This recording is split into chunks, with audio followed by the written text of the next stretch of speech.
Assalamualaikum warahmatullahi wabarakatuh. Al-Fatihah.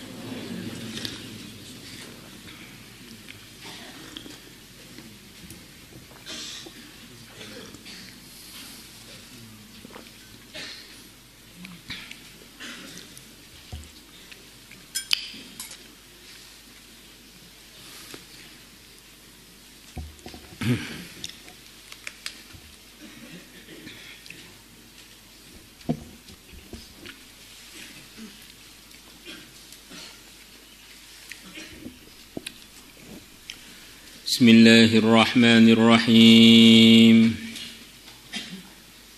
Wa an Abi Kathirin as-Suhaimi an abihi qala sa'atu aku telah bertanya Aba Dzarrin kepada sahabat Abu Dzar. Qultu aku mengatakan kepada Abu Dzar, dullani tunjukkanlah kepadaku ala amalin atas suatu amalan. Idza amila al-'abdu bihi dakhala al-jannata. Kalau seorang hamba mengamalkannya maka dia akan masuk surga. Qala Abu Dzar mengatakan, sa'altu aku telah bertanya ang dzalika mengenai perkara tersebut Rasulullah sallallahu alaihi wasallam. Qala maka Nabi pun menjawab pertanyaan saya. Yu'minu supaya dia beriman billahi dengan Allah wal yaumil akhir.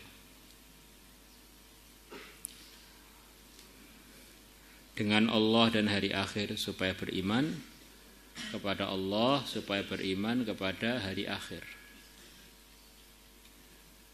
Arahan Nabi pertama kali kalau orang tuh pengen masuk surga suruh beriman, ringkasnya begitu itu. Beriman kepada Allah dan hari akhir. Dan lain-lain yang perlu diimani, tentu saja begitu itu dalam pemahamannya para ulama. Supaya beriman. Qultu aku mengatakan, ya Rasulullah, wahai Rasulullah sallallahu alaihi wasallam. Inna ma'al imani, sesungguhnya bersama iman amalan adalah amalan. Apa maksudnya? Kalau ini pertanyaan, maksudnya apakah kalau orang itu sudah beriman ada amalan yang perlu dia kerjakan biar dia masuk surga? Minta arahan lagi selepas dia beriman itu mestinya kan ada amalan, minta ditunjukkan amalan tersebut. Inna ma'al imani, apakah sesungguhnya bersama iman amalan-amalan. Qala Nabi bersabda, yardahu, dia mencuilkan, memberikan sebagian kecil, yardahu itu mimma dari rizki razaqahullah yang Allah memberikan rizki kepada dia. Amalan selepas iman adalah kalau orang diberi rizki oleh Allah supaya sebagian kecil dari rezekinya diberikan kepada orang lain.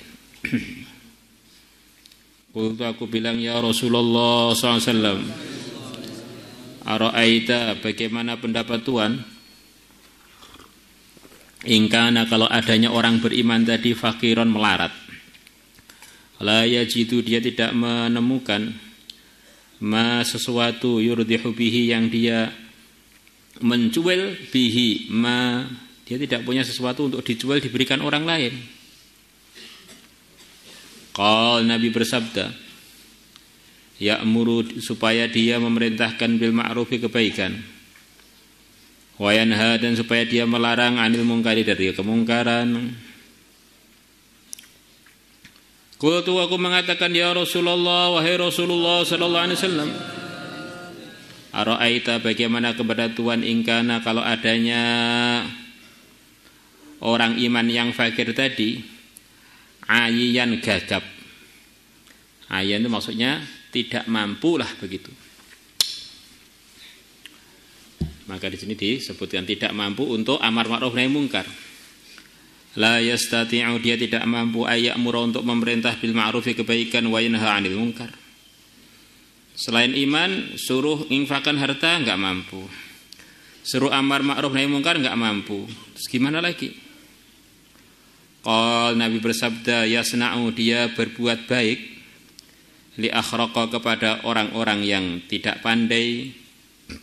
Akhraq itu orang pandir, orang mungkin karena enggak belajar sangat terbatas pengetahuannya yang perlu diperhatikan ya supaya memperhatikan orang-orang yang kurang yang terbelakang pendidikannya lah, kurang lebih begitu akhraq.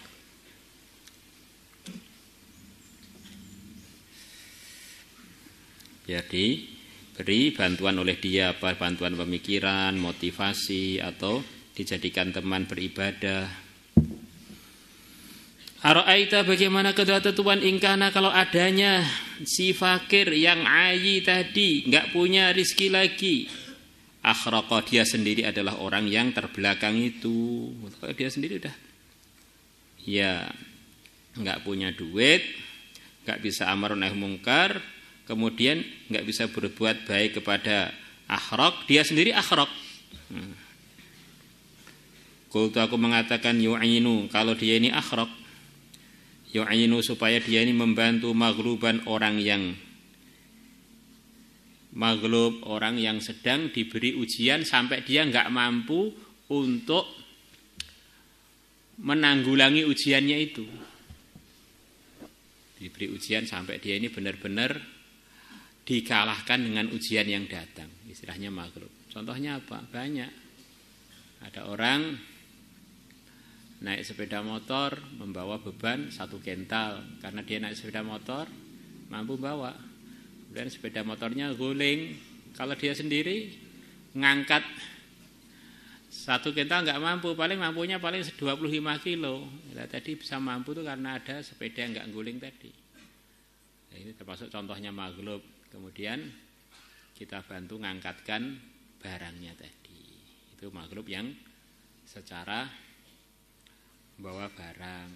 Ada lagi orang ini keselio atau bagaimana sampai dia ini enggak mampu berjalan, terus kita gendong. Nah, ini termasuk maghlub juga.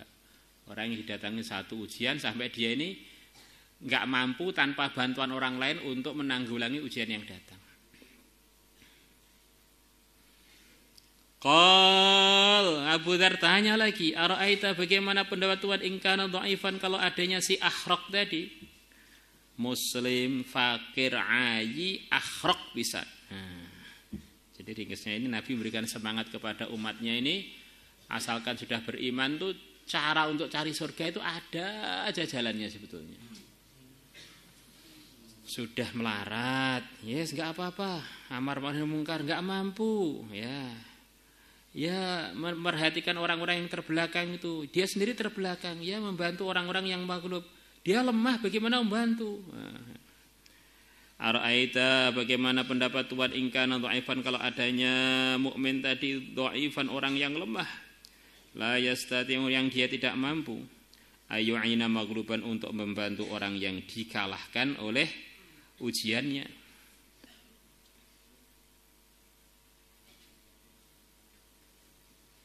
Qal maka Nabi menjawab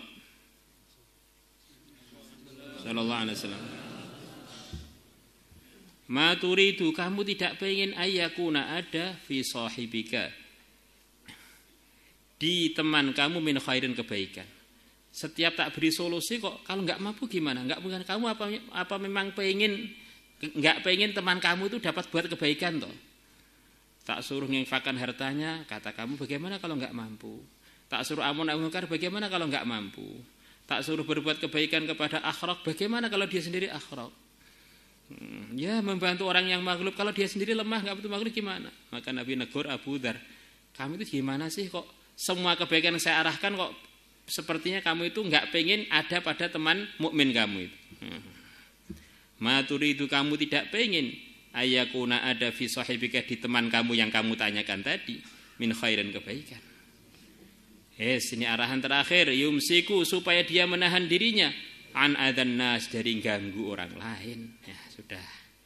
Kalau pengen masuk surga minimal amalannya selepas beriman jangan ganggu orang. Ini masih ada harapan masuk surga. Walaupun enggak bisa infak, walaupun nggak bisa amar ma'ruf nahi mungkar, walaupun dia ini tidak pinter, walaupun dia ini lemah nggak bisa bantu orang, ya minimal jangan ganggu orang. Fakultu maka aku bilang ya Rasulullah sallallahu alaihi wasallam, idza fa'ala dzalika, kalau dia mengerjakan itu, menahan diri dari ganggu manusia, dakhala jannah, apakah dia akan masuk surga? Qala maka Nabi bersabda, ma min muslimin, tidak ada seorang muslim pun yaf'alu khoslatan min haula, yang dia mengerjakan satu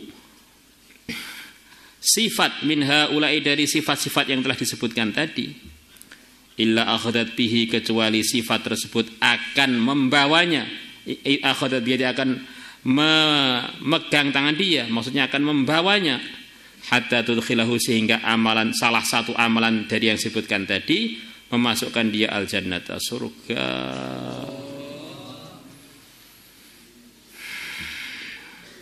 Rawahu Tabarani bi isnadin sahih wa Ibnu Hibban wal Hakim wa qala sahihun ala syartil Bukhari. Wa an Hudzaifah, dan diriwayatkan dari Hudzaifah radhiyallahu anhu qala, sami'tu, aku telah mendengar Rasulullah sallallahu alaihi wasallam yaqulu, beliau bersabda,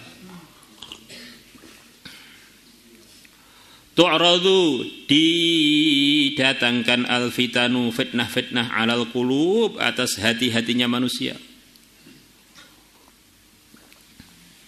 Di ujian itu ada ujian mata, bisa ghadul basar apa tidak, ujian telinga, bisa memalingkan dengar hal-hal yang tidak diridhoi Allah apa tidak, ada ujian mulut, bisa menjaganya dari hal yang dimurkai Allah apa tidak, ujian anggota tubuh digunakan untuk ridhonya Allah apa tidak.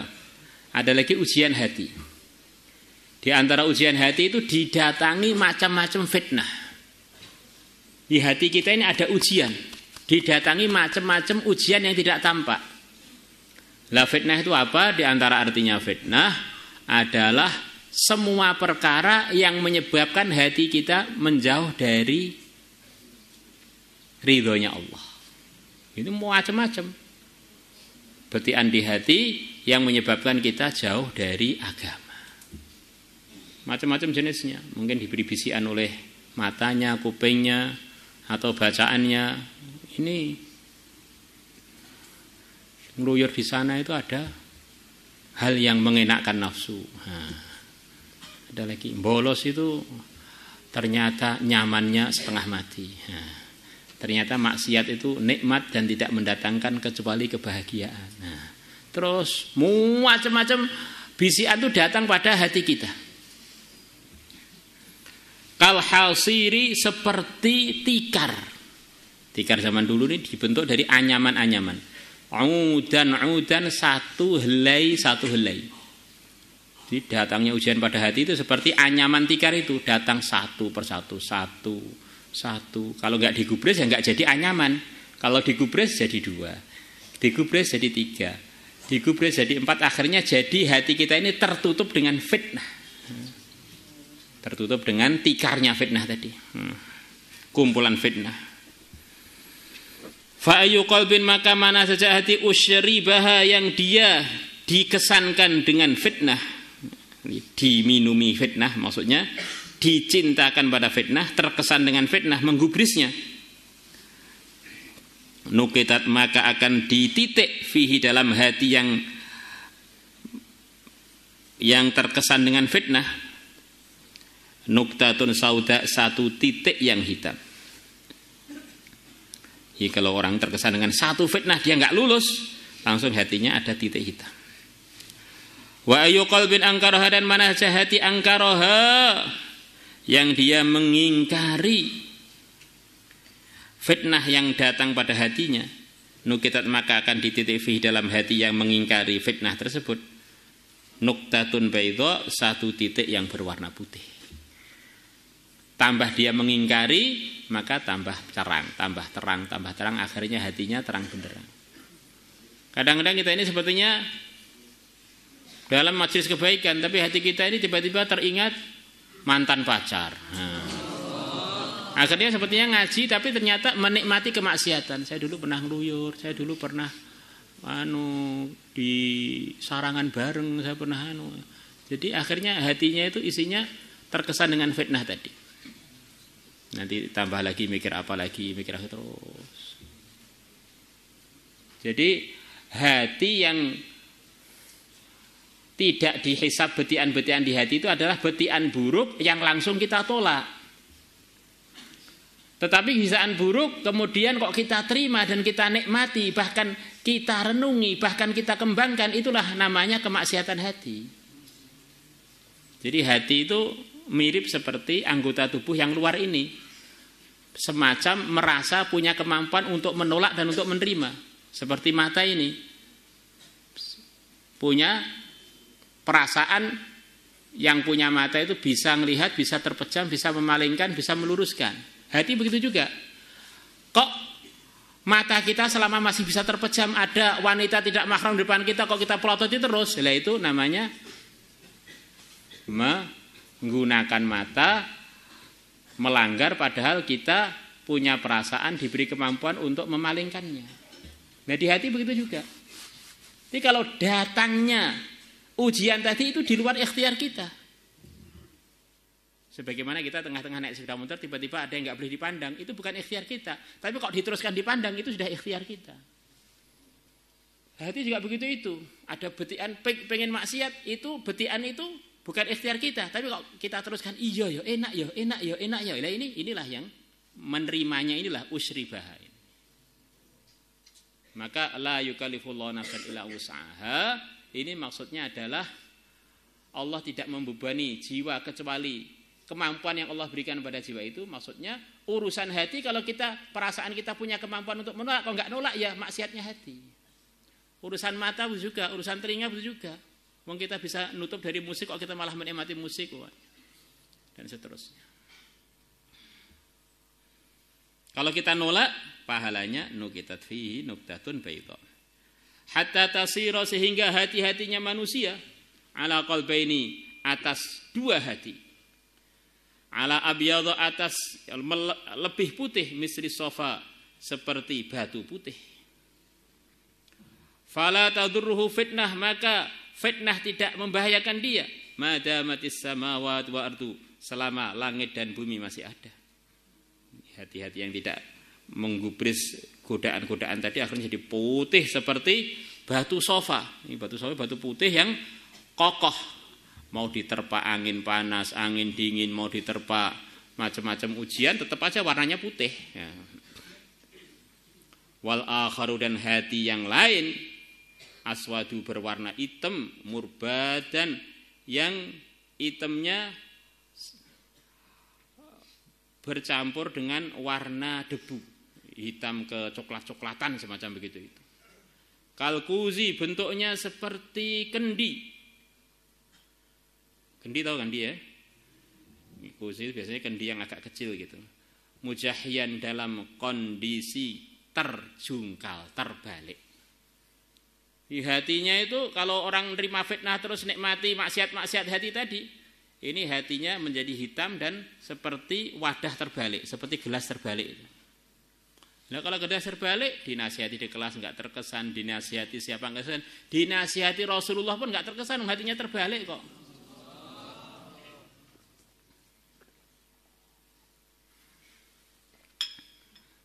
La ya'rifu ma'rufan, dia tidak mengenali kebaikan lagi. Wala yungkiru mungkaran, dan dia tidak mengingkari perkara yang mungkar lagi. Illama, kecuali dia menerima perkara usriba, yang dimasukkan, dikesankan min hawahu, dari kesenangan dia. Pas yang masuk hatinya hanya yang dia senangi tok. Mungkar pun tidak dia ingkari, yang ma'ruf pun dia tidak mengetahuinya lagi. Ngawur hatinya, jadi gelap gulita. Jadi maksudnya, di antara maksudnya hadis ini bahwa kebaikan itu kalau diteruskan orang itu akan meningkat sampai akhirnya mahfud, terjaga dari macam-macam pelanggaran atau semua pelanggaran.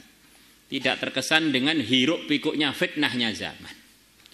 Sebaliknya kalau hati itu dibiarkan terkesan dengan godaan-godaannya, tambah gelap sampai akhirnya di manapun Dia yang diikuti nafsunya sudah enggak mengenal kebaikan lagi, sudah enggak mengingkari kemungkaran lagi. Jika dibiarkan akan merosot sampai begitu jauh dari hidayah. Qauluhu mujahhiyan huwa bi dhammil ma ba'da hajimun maftuhah thumma kha maksurah musyaddadah wa maknahu ma'ilan miring mangkusan dalam keadaan dibalik. Wallahu a'lam. Maulaya salli wa sallim daiman abada ala